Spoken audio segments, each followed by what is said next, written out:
3 रोज़ा कोलालंपुर समिट का मलेशिया के दारुल हुकूमत में आगाज हो गया। इस समिट में 50 से ज़ायद ममालिक के सरबराहान शिरकत कर रहे हैं। समिट का मकसद इस्लामी ममालिक को दरपेश चैलेंजेस जैसा कि इस्लामोफोबिया, माशी बदहाली और दिफा के मसाइल का सामना करना है। ये कहानी कोई आज से शुरू नहीं हुई। मलेशियन वज़ीर आज़म महातीर मोहम्मद कई मौक़ों पर इस्लामिक सिविलाइजेशन की बहाली की बात कर चुके हैं। 18वां बरस अपने दौरा तुर्की के दौरान मलेशियन वज़ीर आज़म ने 3 मुल्कों को इस्लामी दुनिया की सरबराही करने का कहा। इन 3 ममालिक में तुर्की, मलेशिया और पाकिस्तान शामिल थे। एक एटमी ताकत होने की वजह से पाकिस्तान की अहमियत सबसे ज्यादा है। There was once a great Muslim civilization. Today, of course, we cannot claim to be a great civilization. I propose that 3 Muslim countries should work together and strengthen the Muslim countries, at least these 3, so that we can speak with a louder voice, backed by our own capacities in terms of many areas, like defense, for example. रवां बरस अक़वाम मुत्तहिदा की general assembly के इजलास के दौरान भी तीनों ममालिक के सरबराहान ने इस्लामी ममालिक को दरपेश मसाइल का मिलकर सामना करने के अज़म का इरादा किया था। इसके मुतालिक पहले ही फ्लैश मीडिया अपने नाज़रीन को आगाह कर चुका है।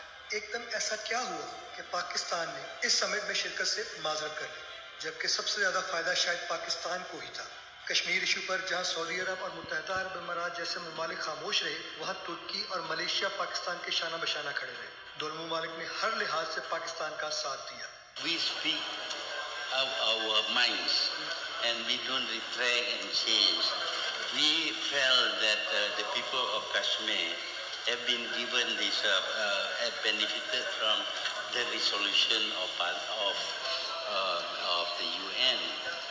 And all we are saying is that we should all abide, not just India, not just Pakistan, but even America and other countries should abide by the resolution of the UN. Otherwise, what's the good of having the UN? रवां हफ्ते वज़ीर आज़म इमरान खान के दौरा Saudi अरब के बाद पाकिस्तान ने Kuala Lumpur summit में Pakpattan online कहा जा रहा है कि सऊदी अरब को कोलालंपुर समिट पर शदीद तहफ़्फ़ुज़ात है और वो इसे OIC के मुतबादिल एक तंजीम के तौर पर देख रहा है।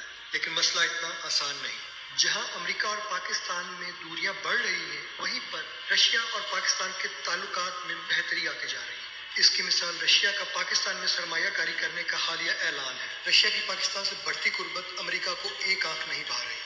जहां एक तरफ अमेरिका और सऊदी अरब के मिसाली ताल्लुकात हैं, वहीं पर रशिया, ईरान, पाकिस्तान और चाइना को मिलाकर एक नया ब्लॉक बनाना चाहता है। उधर मलेशिया और तुर्की ने भी अमेरिका को आंखें दिखाना शुरू कर दी। इसकी मिसाल तुर्की की अमेरिकी सदर को जारी की गई वो वार्निंग है जिसमें उसने अमेरिकी बेस पर अटैक करने की धमकी दी है। ऐसे में सऊदी अरब, मुत्तहिदा अरब अमीरात और अमेरिका की तरफ से शदीद दबाव के पेश नज़र पाकिस्तान ने कोलालंपुर समिट में शिरकत न करने का फैसला किया है।